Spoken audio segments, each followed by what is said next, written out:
Good evening, Suki Hotu. Welcome to this evening's sharing. This is another question and answer forum, Q&A forum number 5. So today we will be discussing two important questions. The first one is going to be quite a long one and followed by a fairly short one. So welcome to Q&A forum number 5. Today is 5th of April. And just to let you know, there is this link you can download the PowerPoint slides that go with it. So please download it so that you can follow the discussion as we go along. Right. So the first question. This question is a fairly complex question, and it goes like this. We hear a lot about guarding the sense doors. In the sutras, there are many references to guarding the sense doors, but I'm a little perplexed. What is the meditation according to the Noble Eightfold Path? So basically, what this person is asking actually are two parts. The first part is about guarding the sense doors. What does it mean by guarding the sense doors? And the second part is going to require quite a lengthy explanation. It is about the Eightfold Path. What does the Eightfold Path say about guarding the sense doors?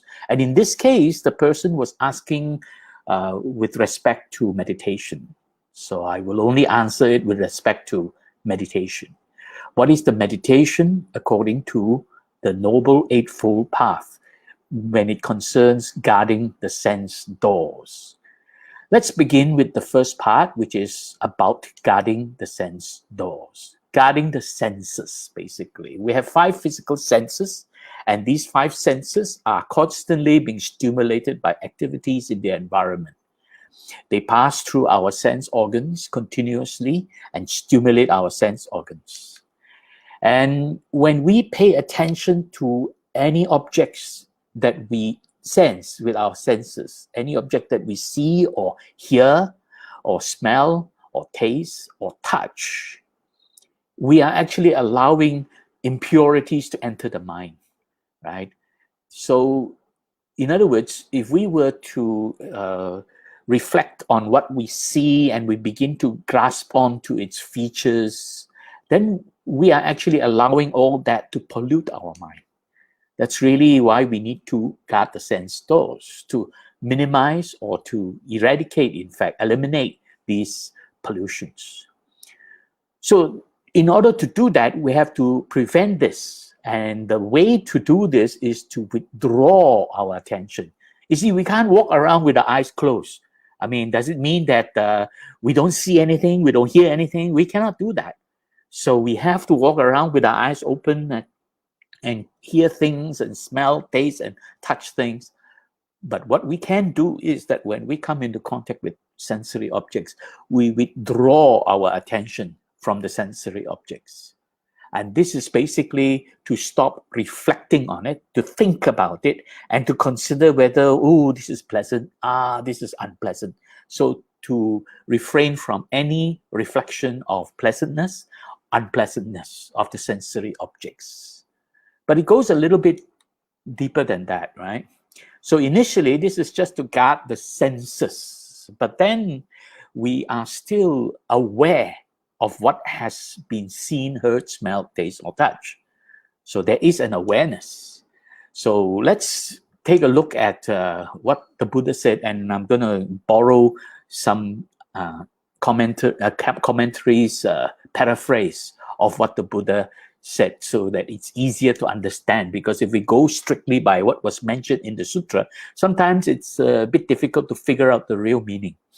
So here this commentator basically pointed out that herein, a meditator seeing an image with the eye sense, is not preoccupied with what is seen. That means the person is not attracted or repulsed from what is perceived, right? What is seen is a mental image.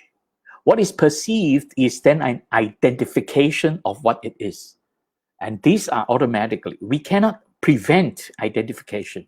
The moment we see an object, we will identify it. We see somebody in front of us, we will identify it's a man or it's a woman. But this is a fairly neutral identification. It's just identifying the object based on the features. But the whole idea is not to grasp at it, not to reflect upon it. So basically here, not to be preoccupied by what is seen or what is perceived. That means what we have captured in a mental image, and then what we have basically identified what it is. So do not grasp at it, do not reflect on it or get preoccupied with it, so that we are not attracted to it and we are not repelled by it. Or with what is associated. This is also important, because with every perception, there is an association, there's a story, there's a story or concept behind it. If we see let's say a beautiful woman, the concept is, oh, this woman is beautiful. So there is a concept associated with what is seen. So this is what is associated with it. Now, if it is somebody you know, then there is a concept of a relationship. Oh, I know him. He's my good friend. We take dinner frequently, or we meet up for badminton or squash or tennis. So you have some association with it. So the whole idea is not to reflect on even the association, right? Or it can be a negative association. This person works in the same office, but he's a nasty guy, and he borrowed so much money from us, from people around him, that he never repaid. And then you have this negative association. So this association can be positive, can be negative, can even be neutral, right? And therefore, you may start to arouse a certain additional association in terms of attraction, repulsion, and even evil, unprofitable thoughts. Oh, he borrowed money and never returned. Now I want to do something to squeeze back what he owes me, that kind of thing. So there's a lot of these mental states arising, right? And therefore, we have to prevent all this from arising to corrupt our mind, right? And basically, because if we were to allow it to happen, if we were to dwell upon it, dwell upon what we have experienced without controlling it, without restraining it, right? Without taking care of, be careful of what has been interpreted and associated, and we don't apply ourselves to take care of it, then it will corrupt our mind, pollute our mind, and drive us to think in terms of lust and greed, anger or hatred, or the delusion of a self-centered existence. So this is really what is meant by guarding the senses. Because whenever we see or hear or smell or taste or touch anything, we cannot avoid the fact that there is a concept created behind it. So the whole idea is not to allow this concept to continue. Because if you allow this conception to continue, what you have perceived, and you allow it to interpret the story further and further, it goes into mental proliferation. And mental proliferation is not healthy. It's basically a whole lot of thoughts coming, mixing into it. So it's basically, it's like a garbage bin of thoughts and ideas. Okay. So the second part of the question deals with the meditation part of the supernormal Eightfold Way, right? So how does it connect with meditation in the Eightfold Way? That is the second part of that question. So let's take a very quick look at this Eightfold Way, because we're only going to be concerned with the meditation part. Of course, we have listed here the 8 of them, and the first part is to do with the development of saddha. Saddha is often translated as faith, but it's not really faith. It is confidence and devotion, leading eventually to devotion. You are devoted to what you trust to be good teaching. First, you learn the teaching, understanding it. That's done through samadhi, harmonious perspective, or what people call right view. And then, having understood it, you want to apply it. You have an intention. So that becomes Sama Sankappa, what is commonly translated as right intention. Bandipunaji calls it harmonious orientation. You begin to reorientate your life towards practicing it, right? Towards wanting to develop it and fulfill it. So that wanting, that is the devotion. So this part in yellow deals with saddha, the devotion. It begins with learning and understanding, and then having confidence. And so saddha is firstly that confidence in the Dharma, followed by the devotion of wanting to fulfill, wanting to realize the fruits of the Dharma. So that would be right intentions, normally translated as right intention. Sometimes it's translated as right thought. Their thought was also referring to a form of intention, the thinking of wanting to do something. So Sama Sankappa. Having gone through that, now you begin to put it into practice. And putting it into practice is the practice of virtuous morality, sila. And this is the part where you begin to tame your speech, you begin to tame your action, you begin to tame the way you live your life. So it's harmonious speech, harmonious action, and harmonious lifestyle. And all this is the cultivation of sila, virtuous morality. Right? And this will make you a good person, a person who behaves in a disciplined way, a wholesome way. So this is really what the Dharma can help us with. So this part in blue is the development of sila, virtuous morality.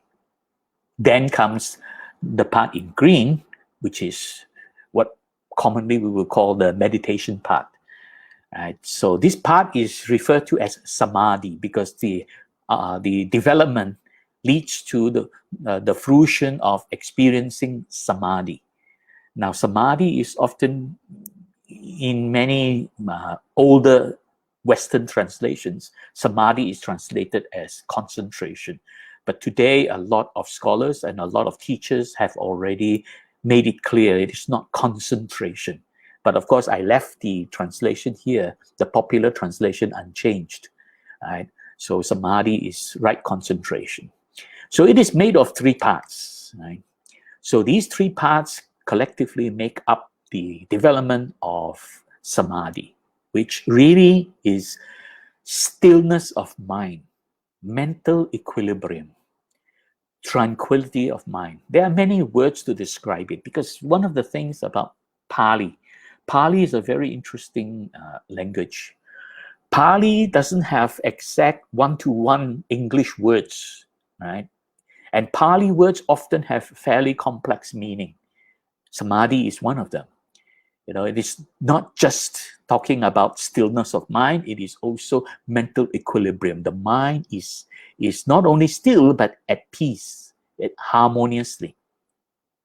And with that stillness, then the mind is very clear, very luminous, very bright. So samadhi has quite a number of meanings behind one word. That's why it's not easy to translate Pali into English.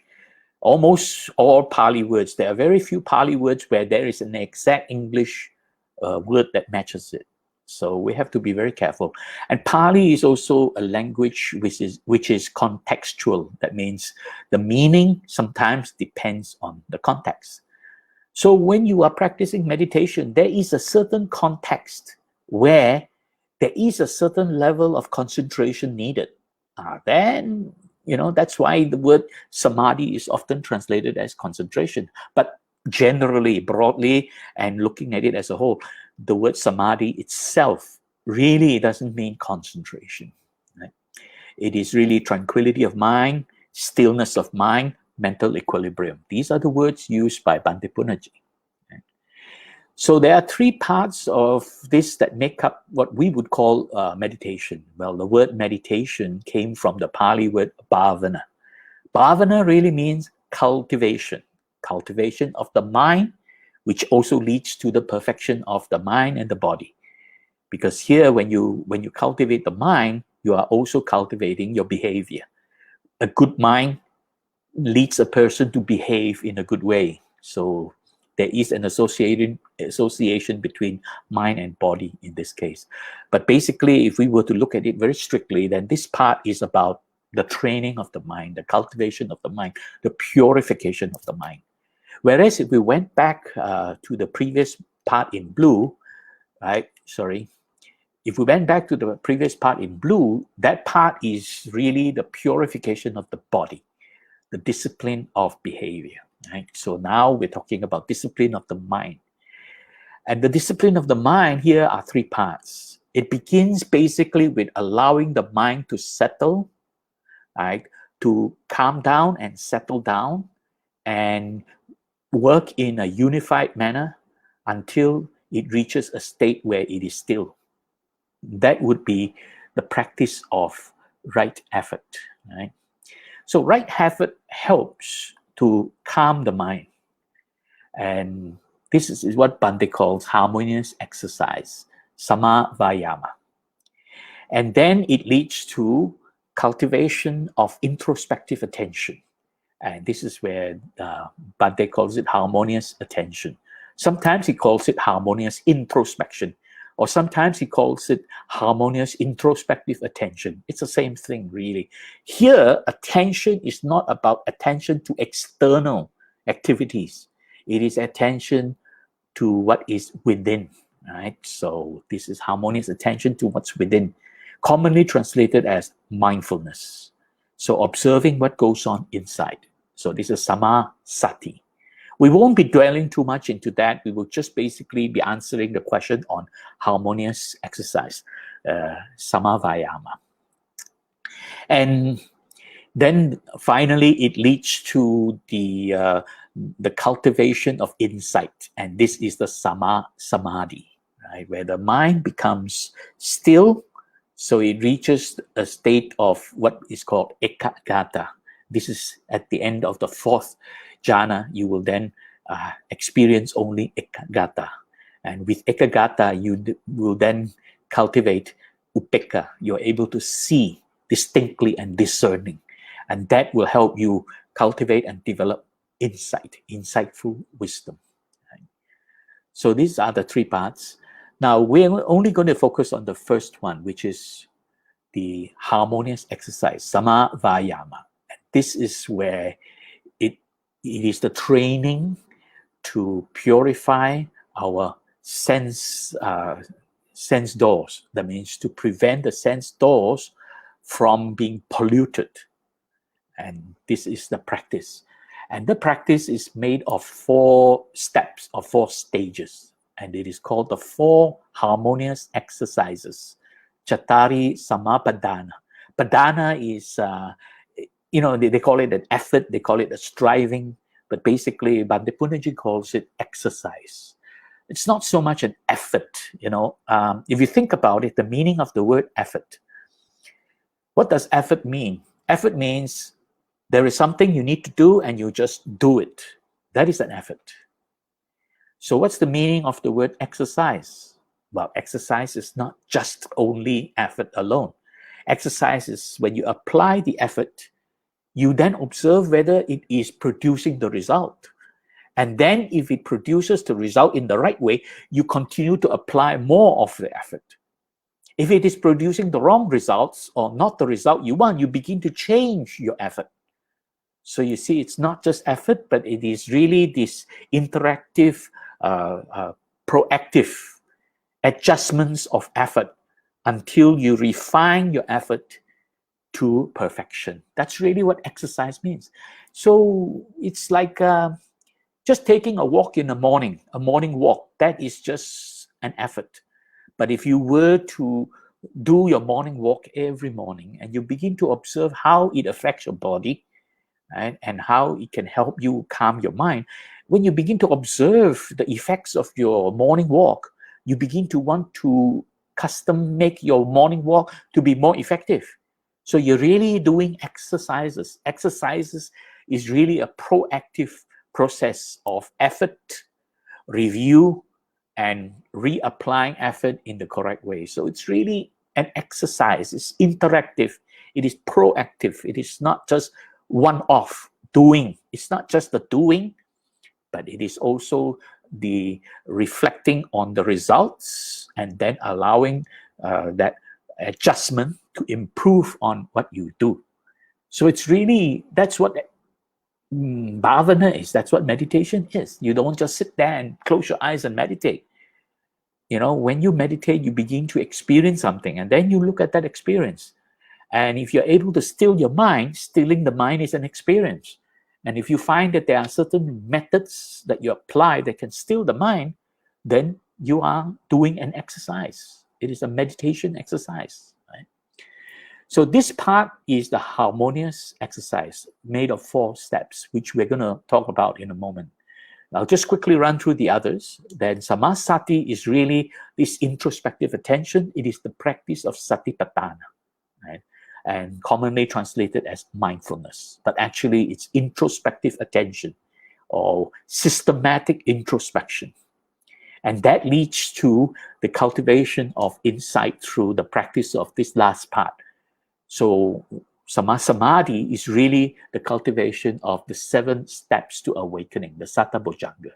I spoke about this 2 forums back, 2 or 3 forums back, where I mentioned about the sutras that talked about calming the mind and then establishing introspective attention and finally engaging in Satabojjhanga. So it's really when Anapanasati is fulfilled and developed, it leads to the fulfillment of Satipatthana. When Satipatthana is cultivated and developed, it leads to the fulfillment of Satabojjhanga. Right? And when Satabojjhanga is cultivated and developed, it leads to freedom from suffering, Panya and Vimutti. These are mentioned in the Anapanasati Sutra, so I won't repeat that. Go back to the previous forum and you will hear the explanations there.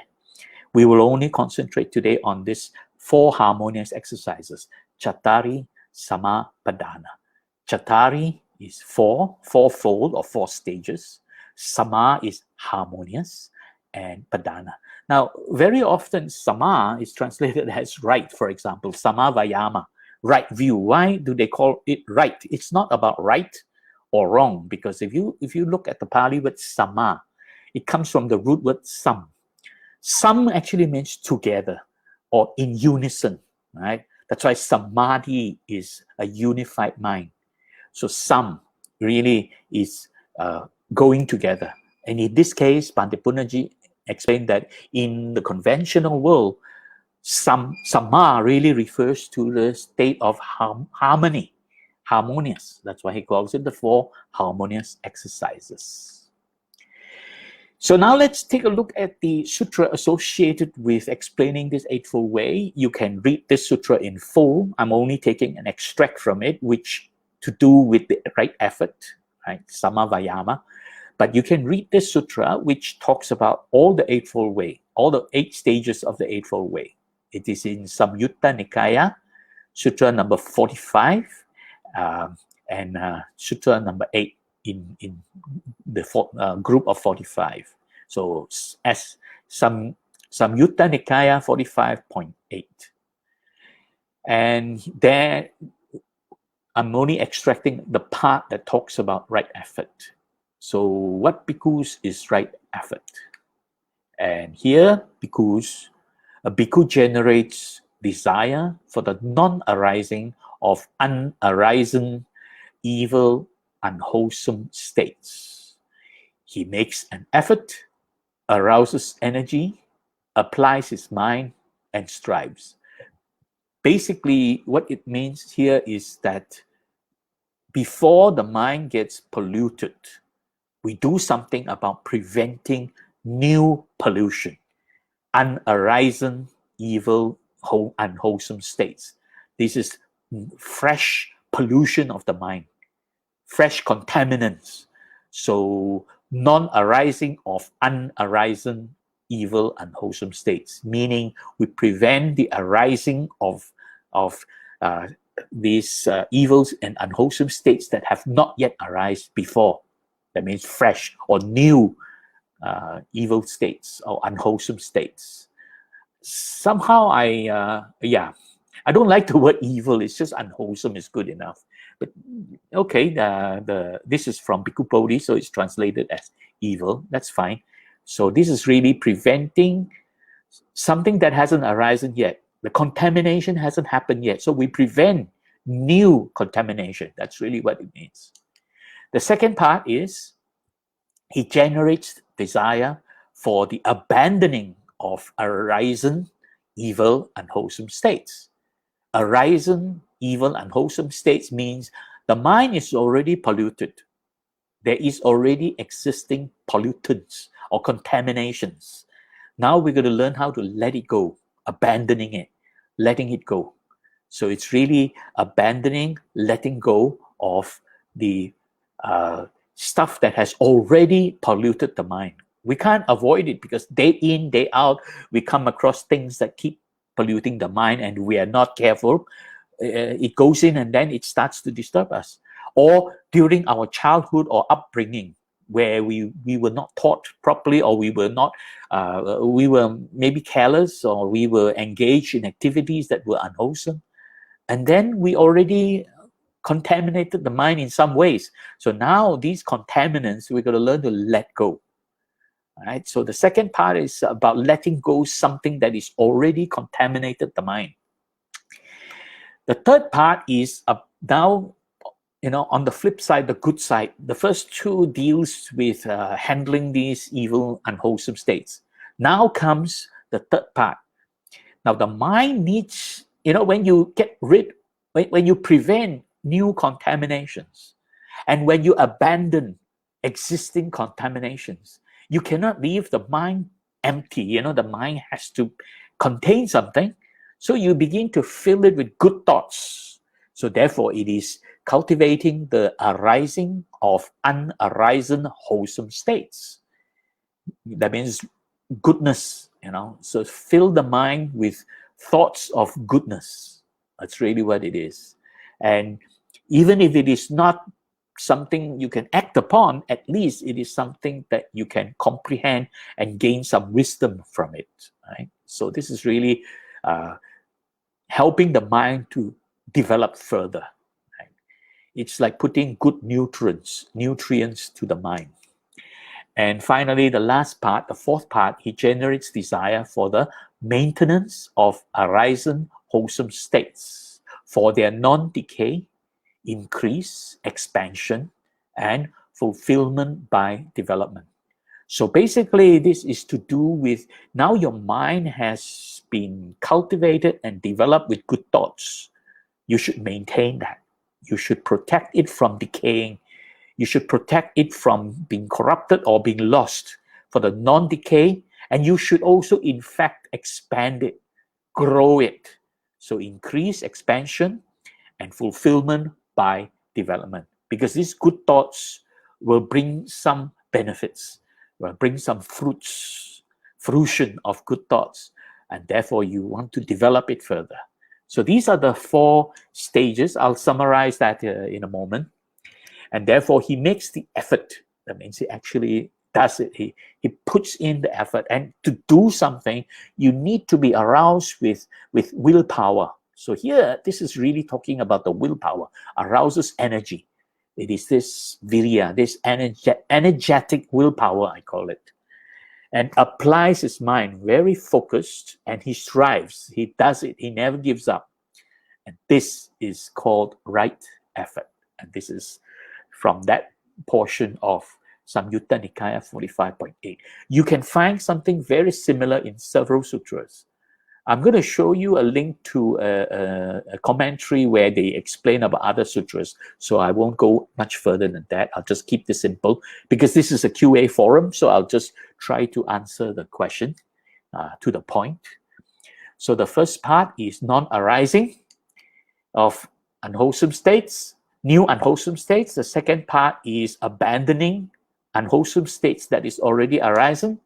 And the third part is to cultivate goodness, wholesome states. And the fourth part is to maintain it so that you can then develop it further and gain fruition from it, gain benefits from it. So I'll just summarize it into these 4 harmonious exercises. Chattari Samapadana. The first one is about prevention by withdrawal of your attention. Preventing new contaminations entering the mind by practicing withdrawal. Now, you can't just close your eyes. You can't do that. I'll give you an example. Okay, I'll come to the example later because I'm going to go into a bit more detail with each one. So briefly, the first one is to prevent these unarising wholesome states from entering or polluting the mind, and by withdrawing your attention. You cannot prevent seeing something. I mean, if something happens in front of you, your eyes will be seeing it. But the whole idea is to take away reflecting on it, take away your attention to it. You know, if you see some people fighting, now you can observe the fighting and see them killing each other. Then you are allowing your mind to be contaminated with the act of killing. But if you see people fighting and you take your attention away, right, then you are not contaminating your mind. So this is prevention by withdrawal of attention. The second one is elimination by abandonment.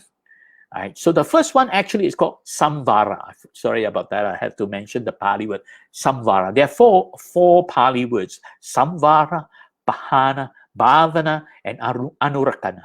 So Samvara and Hana, elimination, abandonment, eliminating unwholesome states that have already arisen by abandoning it. You can't eliminate it by saying, oh, this thought I don't like, I take it out. You can't do that. You cannot remove thoughts from your mind. You cannot remove concepts from your mind.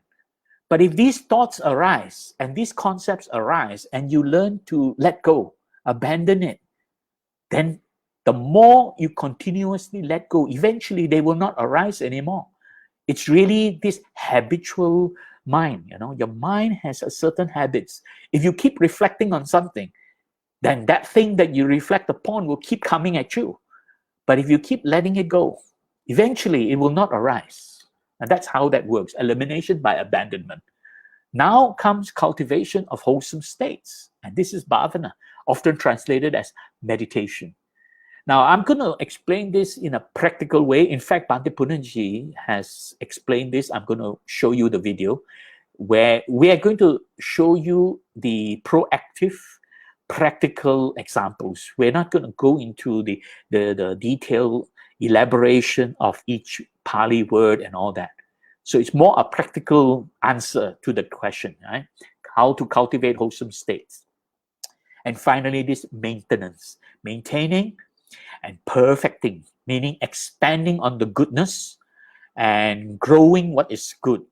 It's like a garden. If you have a garden and you're planting some flowers and some nice grass, imported grass, Japanese grass or whatever, you don't want the weeds to disturb it. You don't want the weeds to grow. So you want to maintain your garden by removing the weeds and then continue to feed the plants, the flowers that you want. You begin to feed it with nutrients, with fertilizers or whatever. Right? Water it regularly. So this is maintenance. Right? The same way you would maintain your garden. This is the garden of your mind. Right? So first one, harmonious exercise number 1, and which is Samvara. Right? Samvara is to prevent arising of unarising states. So basically, it's withdrawing your attention. Now, I'm not going to elaborate too much more because Bhante Punanji is going to elaborate it. Right? So let me show you Bhante's explanation. The reaction to the stimulus coming from the environment, the reaction pollutes the mind.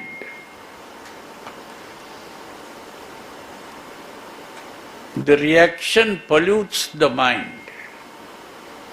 So, to avoid the pollution, we are covering them. We have to cover the eye. Now, that does it mean that we close our eyes plug the ears, plug the nose, and shut the mouth. That is not the covering. Here the Buddha observes how the mind gets polluted. There are three conditions necessary for the pollution to take place. Now, if we take only the eye, we have to open the eye. If we open the eye, that pollution can take place. But that is not all. We have to open the eye, and something beautiful or ugly must come to be seen with the eye.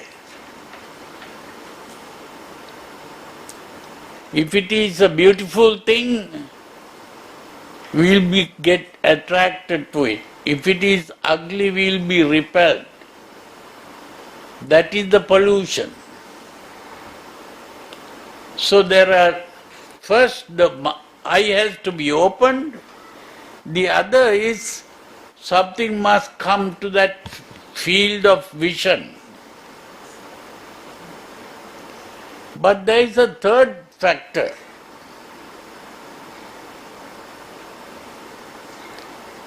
We must begin to think about it. If we don't think about it, even if our eyes are open, or even if it comes to the field of vision,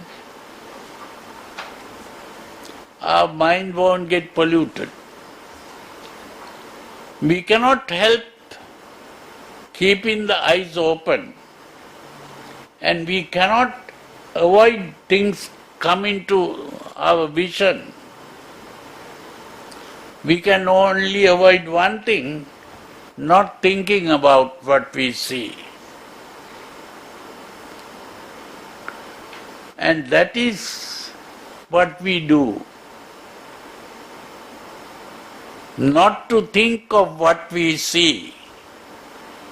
We don't think, oh, it is very beautiful, or it is very ugly. We have to stop thinking. So even if we see something, we don't think about what we see. Even if we hear a sound, we don't think about what we hear. Even we smell something, we don't think about the smell. If we taste something, we don't think about the taste. If we touch something, we don't think about what we touch. That is the meaning of Samvara. Samvara, that is the covering, like the boxer covers. That is the covering. Okay, here Bhante was mentioning that three conditions are necessary. The first is that the eyes must be open. The second one, that the object comes into view. But it is the third one that we are guarding. And that is really handling. The third one is the Samvara. The third one is the thinking about what has been observed or what has been perceived. So restraining the senses doesn't mean we close our eyes and shut our mouth and nose and ears and all that. But it is really not to reflect on what has been perceived. I'll give you a simple example. For example, it happens from time to time. I'm only recalling it when I was a young man, driving the car, going to the traffic light, and then it is red light, so I stop in front of the red light. Of course, when I was a young man, I get attracted to young ladies. I'm not going to comment about now, but those days I stopped in front of the traffic light. The car is stopped. And then there is this beautiful, voluptuous woman, young woman walking by in front of me, bouncing, bouncing, bouncing, bouncing. And it's, it attracts the attention. Now, if I were to continue to observe the way he's walking and then getting excited, oh, wow, he looks so she looks so sexy. Oh, I'm reflecting on it. I'm interacting with what has been perceived. I'm also creating concepts. And all these interaction and concepts will lead to mental proliferation. The mind begins to run away and create all kinds of additional concepts associated with what has been seen. Samvara basically means you take your attention away. And that's what Bhante meant by covering. He was talking about the boxer, when somebody tries to box the boxer just blocks it. It's not that the boxer can stop that person's boxing him. So it's basically stopping. The same way, when you experience something in front of you with your eyes, your ears, your nose, or your tongue, or your body, or whatever, you don't reflect on it, and you don't analyze and begin to cling on to the signs and the features and say, oh, this is beautiful. Oh, this is very nice. Oh, this reminds me of that. All this association. So basically, the moment you observe something which is deemed to be unwholesome, that may pollute your mind, take your attention away. So in this case, when I'm sitting in front of the car and I see this beautiful, voluptuous woman in a very sexy dress walking by in front of me, bouncing, bouncing, bouncing, instead of staring and looking, I just look at something else. Look at the traffic light. Look at the look at the cars around. Just take the attention away instead of getting all focused on this vision, which can pollute the mind further. So this is what is meant by samvara, taking your attention away by withdrawal. So this is prevention of corruption of the mind by withdrawal. Right? So that is really the explanation of samvara. The next one is Bhavana, abandonment. So from time to time, the mind has already been corrupted. So I take that same example. As a young man, I sat in front of the car, stopped at the traffic light, and I saw this sexy woman passing by, bouncing. I was so attracted to that. I already captured that image. And a lot of thoughts, all kinds of thoughts would have arisen during those days when I saw that happening. So now I'm reminded of it. As I sit in front of the traffic light now, maybe I don't see another sexy young lady passing by anymore, but let's say just any other lady passing by, I suddenly get reminded about what I saw earlier on. Now memory arrives. So this abandonment, Bhavana, is referring to memory, referring to imagination, and referring to expectations. So it's really abandoned unwholesome states that have already arisen by letting go of memory, imagination, expectations that cause emotional arousal. Right? So in other words, when the mind is reminded of something unwholesome, just let it go. And this is an important meditation training. You sit there meditating and you begin to recall something, right, that hurt you, or recall something that excited you. Just let it go. Let go the thought. And just say, never mind. I mean, there is a very good attitude. And everybody uses that, unfortunately, in daily life. It is called tidapa attitude, right? So when you have these things arising in your mind, just tidapa, let it go. Don't mind. Tidapa means don't mind. For the foreigners who are joining us, we have quite a number of foreigners. Tidapa is the Malay word, means never mind, don't mind. So when your mind begins to have these memory arising, or you may even start to have imagination, and then, imagination happens a lot. Like, for example, today, at this age now, I sit in front of the traffic light, and then an old lady passing by, I may start to have an imagination. That, oh, this is how I wish this was that young lady I saw before, bouncing. Then that imagination. So memory, imagination, expectation arising, let it go. So That is what is meant by Bhavana. Memory, imagination, expectation, you learn to abandon by letting go, right? So in other words, you eliminate it by abandoning it, letting it go. Okay. So let's listen to Bante's explanation on that. The other is prahana. Prahana means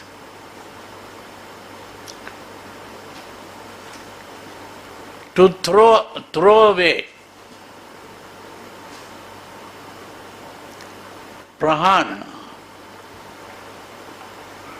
Han means to throw away.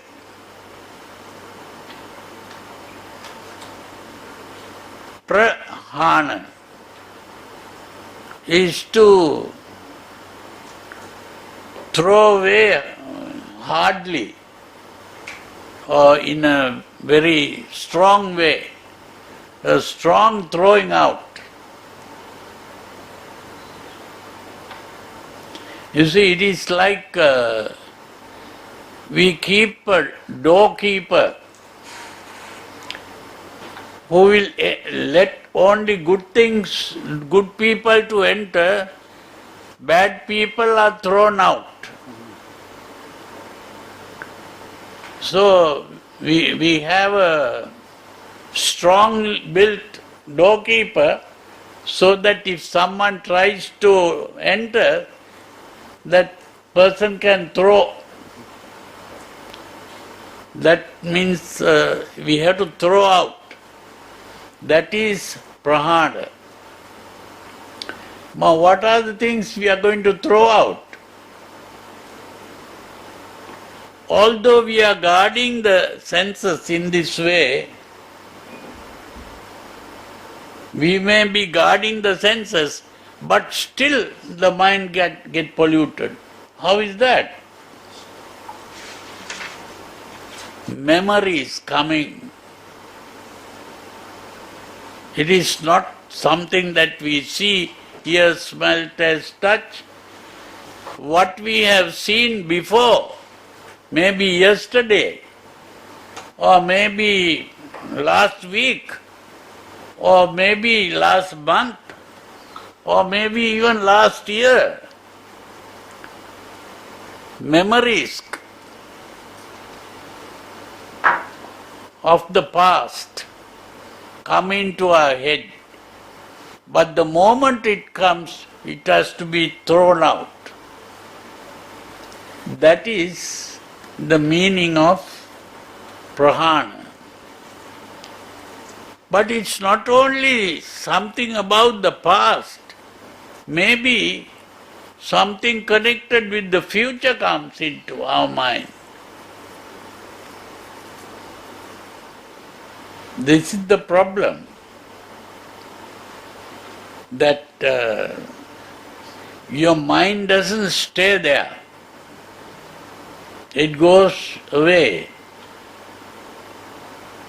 So this is why they try to force the mind to stay in one place, and it becomes a big struggle. And that is what they call concentration. So this is the problem, that concentration. But the important thing here is not to start concentrating, but to learn to relax. To learn to relax the body. To relax is not to be doing something, but to stop doing things. So that relaxation is the way to throw out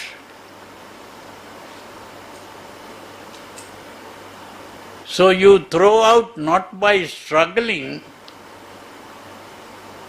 but by relaxing.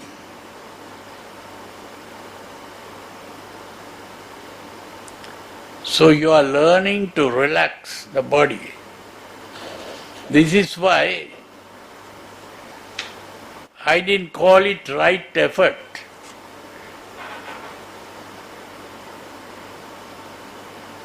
I called it the harmonious exercise. Harmonious means it brings harmony.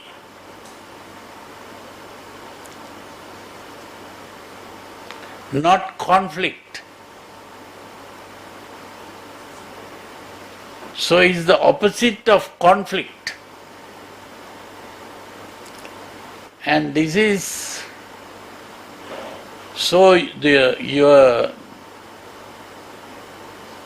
throwing out is, the Buddha uses an analogy about this throwing out.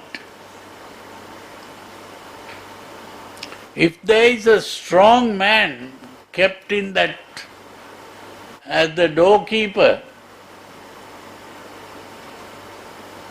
and a weak man comes there, wants to enter, that strong man doesn't have to strengthen himself to throw him out. It's like just moving the finger like that and thrown out. So so you don't have to make much effort. So it's like that. And it's a matter of relaxation and not a matter of tension. And that is the Samvara. Samvara, Bhavana. So the Samvara is to avoid thinking about what you see, hear, smell, taste, touch. And when memories come into the mind, or you remember something to be done in the future, they are all coming through memories and imagination. The future is really an imagination. And otherwise the future doesn't even exist. You are creating the future. Okay, Bhante was saying that, it's through relaxation. It's not through tension. So when memory, imagination arises, just throw it out in a relaxed way. You don't have to be so tense and say, oh, I don't want this. Then you start to create a conflict. So learn to relax. In fact, if I were to translate the word Bhavana into Bahasa Malaysia, I would use the word tidapa. Just brush it away, let it go. Tidapa means never mind. So that never mind attitude. So in the same way, when you are meditating, you're sitting there, right? Let's go back to the first one, which is Samvara. That is when you begin to hear something while you're meditating. Let's say the aircon start to make a bit of noise while you're sitting there meditating, and you start to hear the aircon noise. So this is new, unarisen, unwholesome states, that the aircon noise is disturbing you. So you withdraw your attention from it. So when you heard the aircon noise while you're meditating, instead of thinking, oh, the aircon is so noisy, just take your attention away and don't even think about it. Put your mind back into your meditation process of observing your breathing, if you are doing anapanasati and so on. Right? So that is Samvara. Now Bhavana is that you have memory of something. Now after some time, you're sitting there peaceful, there's no more noise from the aircon. Suddenly you remembered, oh, earlier on that aircon was so noisy, disturbing me, and that thought arises. Now it is coming from your memory. It's no longer the aircon disturbing you. It is your own memory arising, disturbing you. So now when that thought arises, you just let it go. Never mind. Never mind is a very healthy attitude when you are meditating. So when memory arises with these thoughts, never mind, let it go. Never mind. You can't get rid of it. See, when Bhante was describing that, the Buddha said that for a strong man, he can get rid of it by simply throwing it out, just flick of a finger. What was meant is that if you train your mind to be strong, then your mind to be disciplined, then it's very easy for you through this relaxed way to just flick it away. Let go that memory or imagination that is popping up. So this is the way to deal with it, and this is Bhavana. When memory, imagination arises, just let it go, never mind, So in Bahasa Malaysia, tidak apa, let it go, never mind it. So this is Bhavana. Now, the third one is basically now talking about developing the mind further. In other words, now putting in good thoughts of goodness. In this case, we're going to do a very practical approach to this. Right? So we're basically talking about how to deal with the mind when you are meditating. So now that you have prevented external interference, that is Samvara, now that you have abandoned internal interference from memory, imagination, expectation, that is Bhavana. What do you do with your mind? You begin to cultivate good thoughts. So in this case, Bhante are going to explain, we're going to use the Satipatthana. Right? So Bhavana, there are many types of Bhavana. So here Bhante is referring to Satipatthana, the cultivation commonly translated as mindfulness. So therefore, using that to cultivate wholesome states that have not yet arisen by introspection, introspective attention, or popularly translated as mindfulness. So basically, it is by observing what goes on inside. This is very important. Place your attention inside. Observe what goes on in the body. And there are 4 areas of observance, 4 focuses of observation. The activity of the body, the sensations and feelings of this activity. So the activity of the body is the kaya nupassana.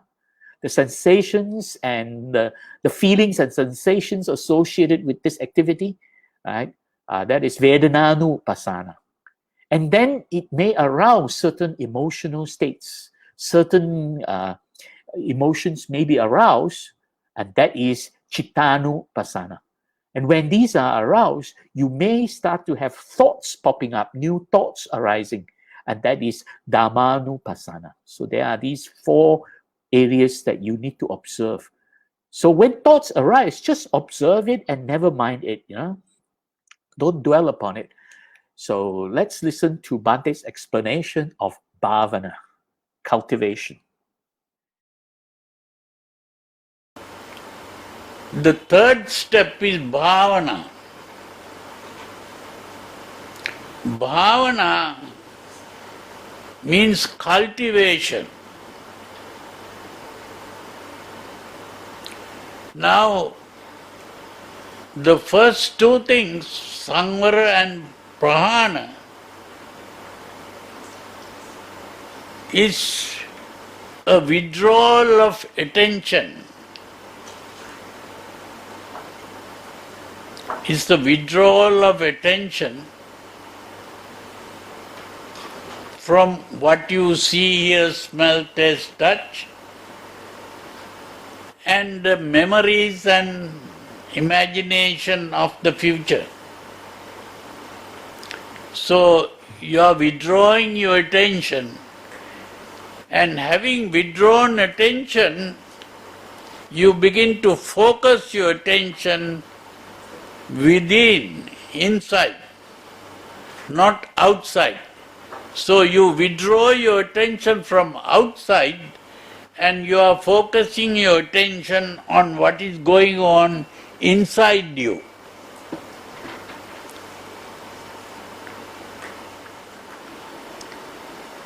But the important thing is when you look inside, what is it that you see? What you see when you look inside is Kayanupassana, Vedananupassana, Chittanupassana, Dhammanupassana. What you see inside is the body, because there is nothing inside. But can you see the body by looking inside? Huh?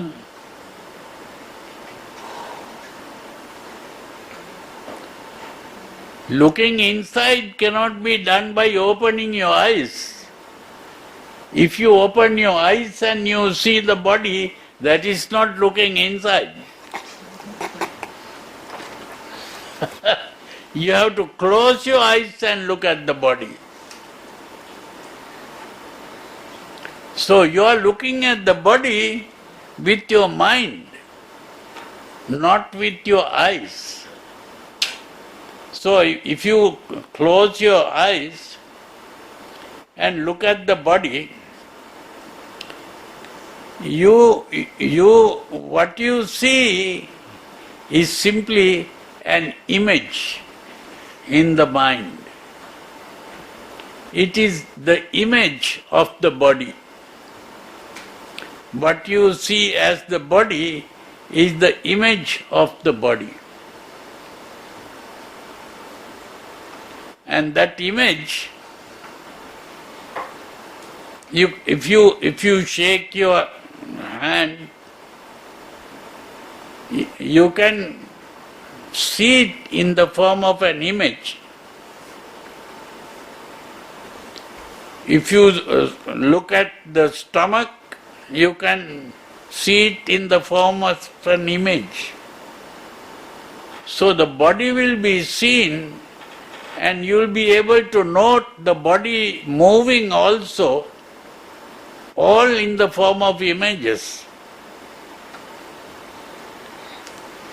So whatever happens to the body, you will be aware of that.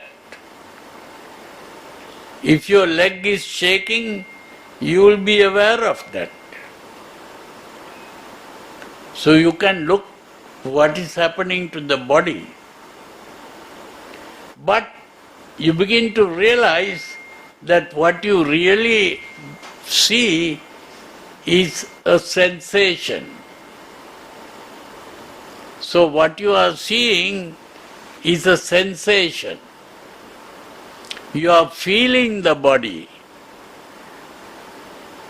So, but there is a mental image and you are also feeling. The feeling can come in the form of a neutral feeling or a painful feeling or a pleasant, comfortable feeling. And then you can become aware of your emotional state.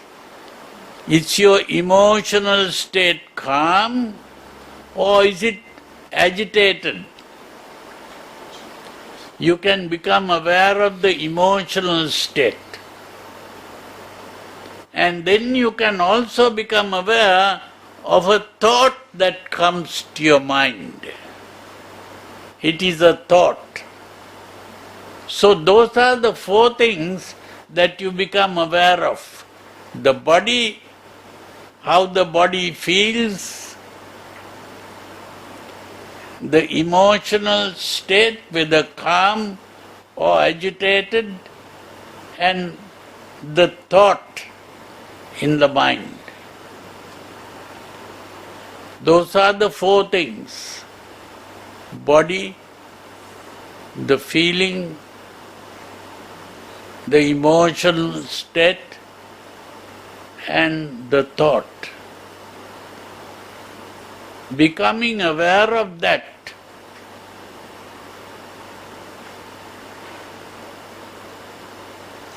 reduces the tension in your body and the emotional state becomes calm.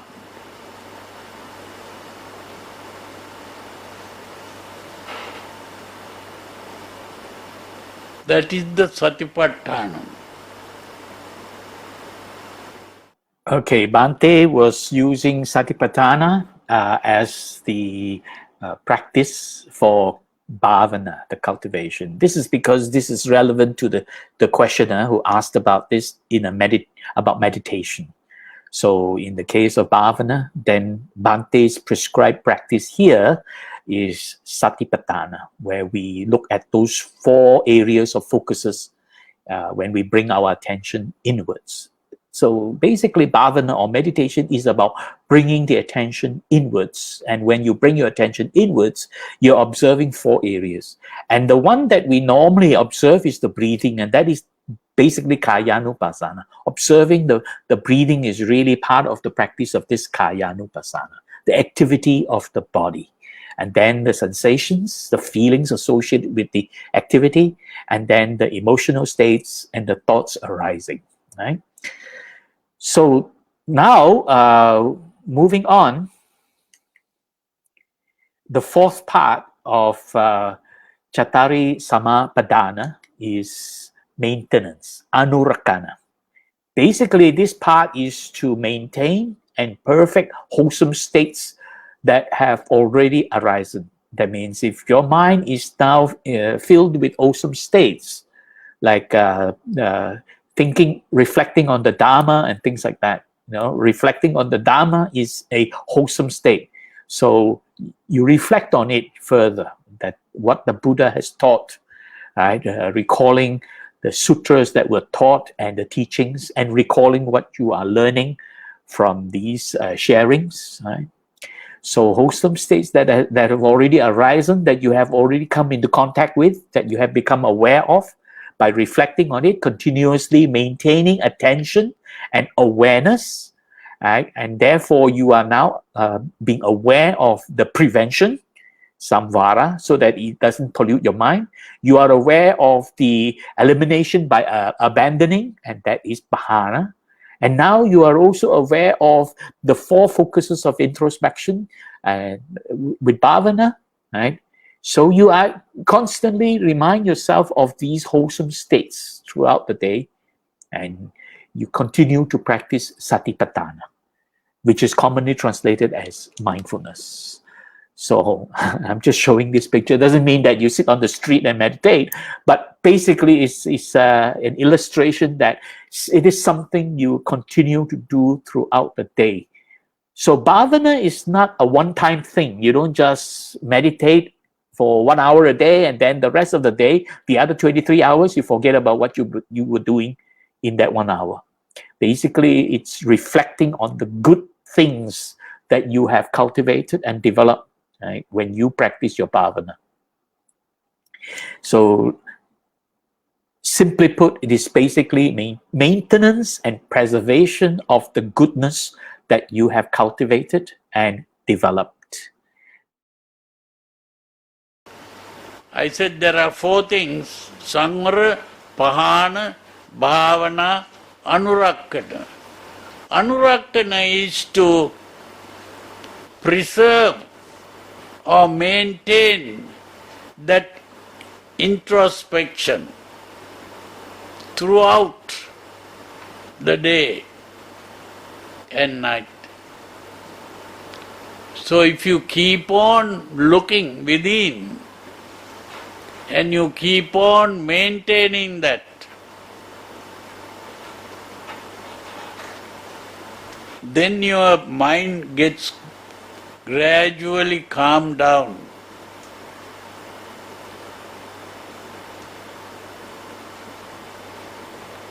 And you are aware of every excitement because you are focused within. That calmness is what you are going to get.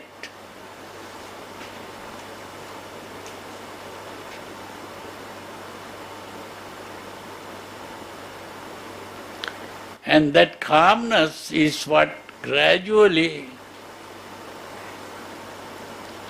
leads to the jhanas, which I call ecstasy. Ecstasy The word ecstasy is a very important word. Ek means outside.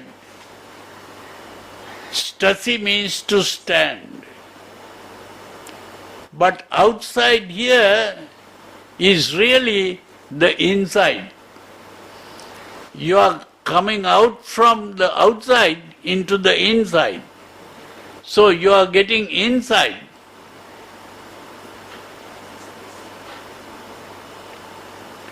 You are getting outside the outside. And that is how you get into the inside. Yeah, because you have been outside all the time. And now you are coming out of the outside into the inside. Out of the outside. Huh? And then from there on, you get inside in degrees. That becomes the gradual reduction of experience. It's a gradual reduction of experience. So when we talk about the first jhana, second jhana, third jhana, fourth jhana, we are talking about a gradual reduction of experience. So here Bhante is talking about this gradual reduction of experience. Let's go back to that very interesting point Bhante was illustrating. He says, we are normally dealing with what's outside.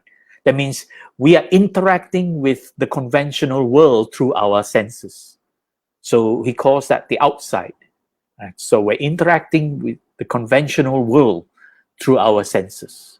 Now we withdraw our attention, withdraw our focuses from the outside. So by getting out of the outside, we go inside by bringing the attention inwards. This bringing the attention inwards is a very important practice, and this is part of this satipatthana. It is also very important practice in many other disciplines like yoga, which I'll touch on in a moment. So bring that attention inwards, right? And basically that is the anurakana, so that you're able to continuously be aware of what goes on inside. Anurakana really is this maintenance of the continuous maintenance of the practice of satipatthana. Or to put it in layman's language, the continuous practice of mindfulness. So it's really the continuous maintenance of the practice of satipatthana, being aware of what goes on in your body.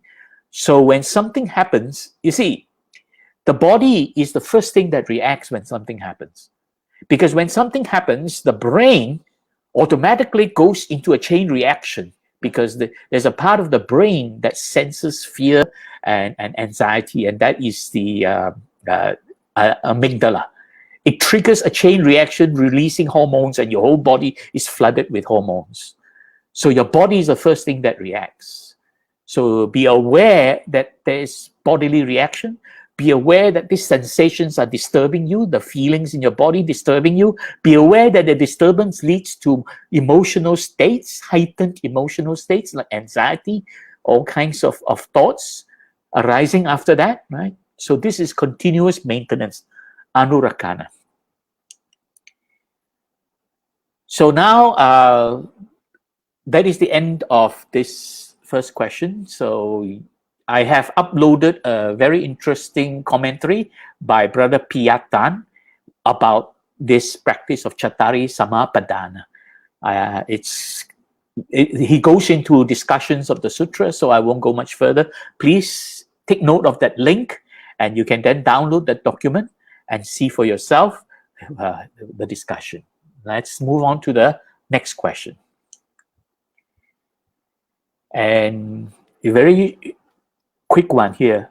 In last week's forum, I mentioned about the sutras where the Buddha instructed us, establish mindfulness in front.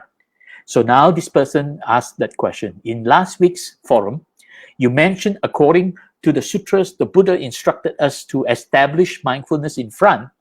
What is meant by this and how do we practice this? Okay, I'll just show you the slide that this person was referring to, right? And the important part, which is often misunderstood, is this part called establish mindfulness in front.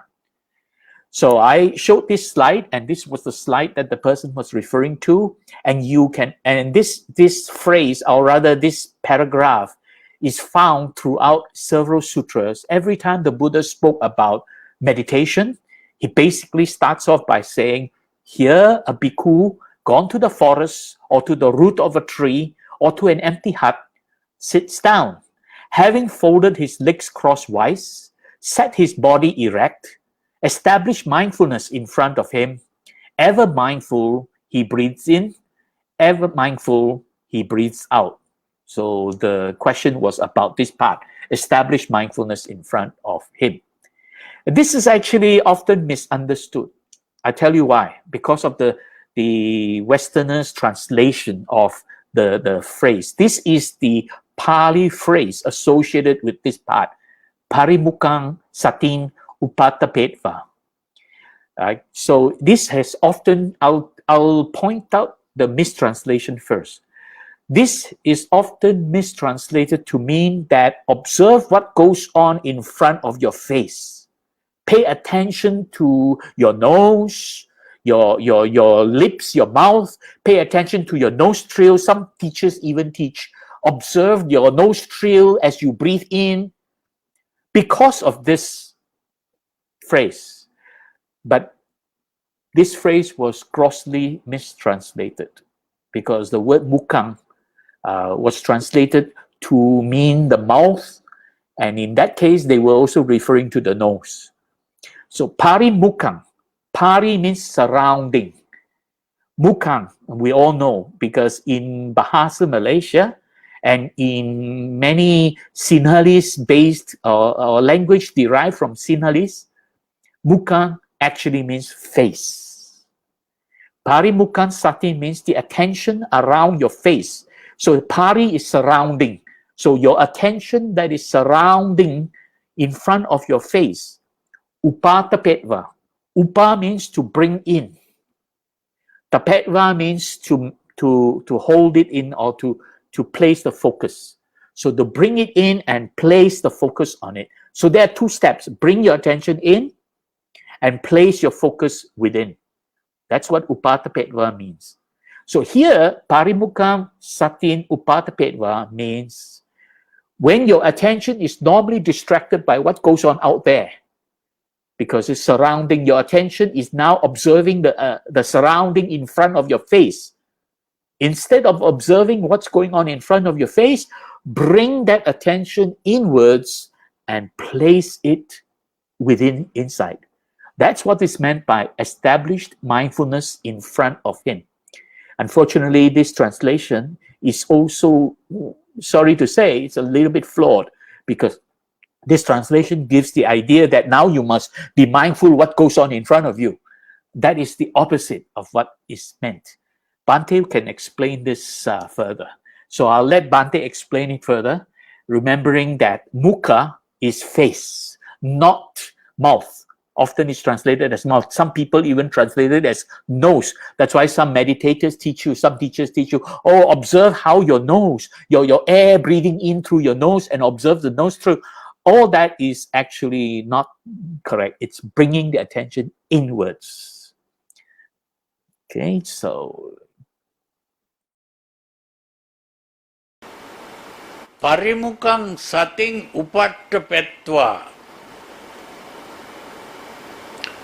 Parimukkhang sating upattapetva means parimukha. They are mukha. Mukha is very often today translated as mouth. But the mukha really means face, not mouth. And now even in this Malaysian language also, mukha means face. Huh? So parimukha means around the face. Because the problem is all our senses are found on the face. The eyes are on the face, the ears are on the face, nose is on the face, the mouth is also on the face. So because that is the front side, when people go, even if you take the snake, the front side is the place where you get the face. And so around the face doesn't mean around like that. It is all over. So when you open your eyes, you see what is around you. So normally people focus their attention on what they see, what they hear, what they smell, what they taste, what they touch. So that is the meaning of parimukang sating. Parimukang pari means around, mukha means face, around the face. Parimukang sating, sati is the attention. So the attention that is focused on these external things is now withdrawn from the surroundings and focused within. Upatapetva means, upa means inside, tapetva means to place. So parimukang sating upatapetva is always withdrawal of attention. Okay. Parimukang satim upatapetva basically means withdraw the attention from what is surrounding in front of your face. Your face contains all the five senses. In fact, it contains 6 of them, including the thinking part. Right? The thinking part is very much the activity of the brain. So basically, all your sensual fields are right in front of your face. So withdraw your attention from what's going on in front of you, bring it in, you bring your attention inside and maintain the focus within. That's really what is meant by Parimukan Satin Upateva. But often it's mistranslated to mean you are observing what goes on with your nose or your mouth. As you breathe in, your nostril is moving. That is really not the practice, right? Because of the mistranslation of this term parimukang satim upatapetva. In fact, this practice of bringing your attention inwards and placing it there, maintaining it there, is also practiced in Patanjali Yoga. Bringing your attention inwards is called pratyahara. And maintaining it inside, maintaining the focus inside is called dharana. So I'll let Bhante explain this. Very interesting, where Bhante talked about Patanjali Yoga, where they actually learned it from the Buddha. Even in the what is called the Patanjali Yoga, in the Hindu philosophy or the Brahmin philosophy, there is a Patanjali Yoga. They use 2 words. Those 2 words are really coming from the Buddha description of this. At that time, there were Brahmins who became monks under the Buddha and learnt the teachings of the Buddha. And having learned these teachings, some gave up robes and went back and started commentaries to the Vedas. And that is how they borrowed ideas from the Buddha and added those ideas into their philosophy. But because they didn't fully understand what the Buddha said, they borrowed some words. And so they used the words here.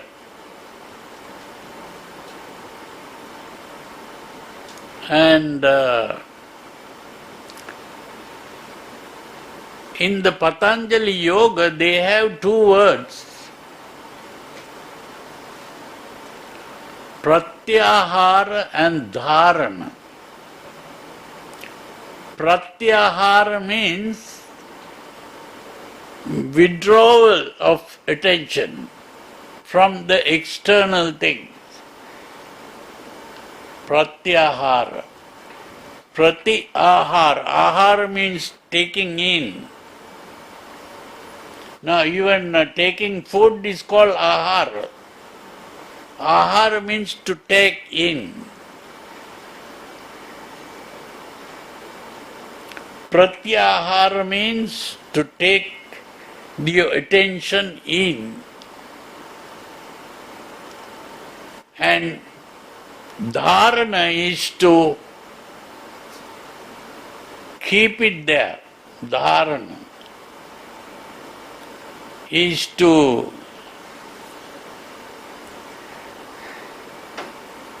maintain it inside, to focus the attention inside. That same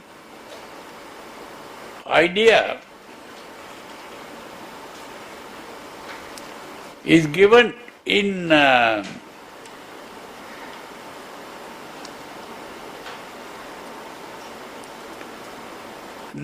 Satipatthana Sutra. Okay, Bhante was referring to these two terms that was the teachings in the Patanjali Yoga, and they borrowed the concept from the teachings of the Buddha. And these words are actually Sanskrit words, not Pali words. They are Sanskrit words, pratyahara and dharana.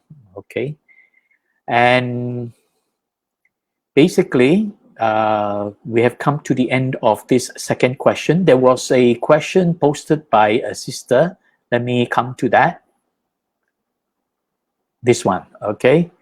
A very relevant question, very important about what happens when we are meditating and then we begin to experience pain, bodily pain.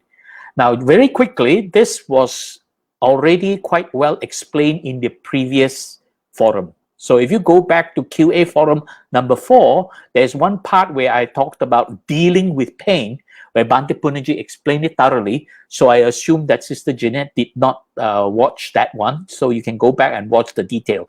But to give you the short answer to this is very straightforward. There are two ways to deal with pain from my perspective, from my own practice. In that previous, in last week's forum, if you go back to QA forum number 4, you will find that I talked about 4 steps to prepare for meditation. So what happens that if you're sitting there after you've prepared and you go into meditation and you begin to feel pain, right? Now, one of the things you don't do is to fight with it, to have a conflict with it. What you do is that you actually go back to those 4 steps to reset your meditation. And those 4 steps simply means shift your body a little bit so that you are now sitting on your sitting bone, and then exercise your shoulders. I showed the 4 the exercise of the shoulder to allow your shoulder to become more relaxed, to straighten your back. So these are some of the things you can do. And then slow down your breathing. Now you reset. That is resetting your meditation. Now, after doing that, if you still experience pain, especially if the pain is quite unbearable or disturbing, okay, don't fight with it. Get up and walk. Do walking meditation. Meditation doesn't have to be only strictly sitting down. You can also do it walking meditation. But while doing walking meditation, always bring your attention inwards, right? So that you observe what is going on inside you as you practice your walking meditation. So I suggest if you want a more thorough explanation, please go to the previous forum, especially that video I extracted. If you go to my YouTube channel, you will see the video that I extracted called Dealing with Pain. Actually, it's not in my channel, it's in Bhante Punnaji's channel, Dealing with Pain. So you can actually see the Bhante Punnaji's explanation. So I hope that answers the question. And that comes to the end of today's sharing. Please download this for those who joined late. This is the link to the presentation slides that you have been seeing. Download this and you will get all the presentation slides. And if you have any questions you want me to answer in the next forum, please comment below in this Facebook posting. All right. Or you can send me an email if your questions are lengthy or you want to keep it private. You can send me an email, or you can contact me through Facebook, message me privately. It's up to you. If you happen to be in my WhatsApp group, you can always bring it up in the group, or you can private message me. So these are the different ways to access me and ask the questions. Please feel free to do so. Thank you very much. Thank you for joining us this evening. Let's now put our palms together and share our merits with people who are suffering around the world. Many people are now having difficulty. In some countries, it's really getting out of control. This coronavirus pandemic, Philippines is one of them, where in the last week or so, it has gone out of control. And we have a few from Philippines, Sister Jeanette, and a couple of people also from Philippines. So let us all put our palms together and share the merits we have accumulated from this past 1.5 hours of good Dharma sharing, and share it with them by reciting together. We dedicate the merits we have acquired from sharing the Buddha Dharma to all beings affected by the coronavirus pandemic around the world. May suffering beings be suffering free. May the fear-struck fearless be. May grieving beings shed all grief. May all beings find peace and relief. By the grace of the merits we have acquired, may we never follow the foolish. May we follow only the wise until we attain the highest and most supreme bliss of Nibbana. Idang me nyati nang hotu, sukita hontu nyatayo. Idang me nyati nang hotu, sukita hontu nyatayo. Idang me nyati nang hotu, sukita hontu nyatayo. Sadhu, sadhu, sadhu. Thank you very much. I wish you a good evening. Please stay safe and be well, comfortable, peaceful, and happy. Thank you very much. Sadhu, sadhu, sadhu.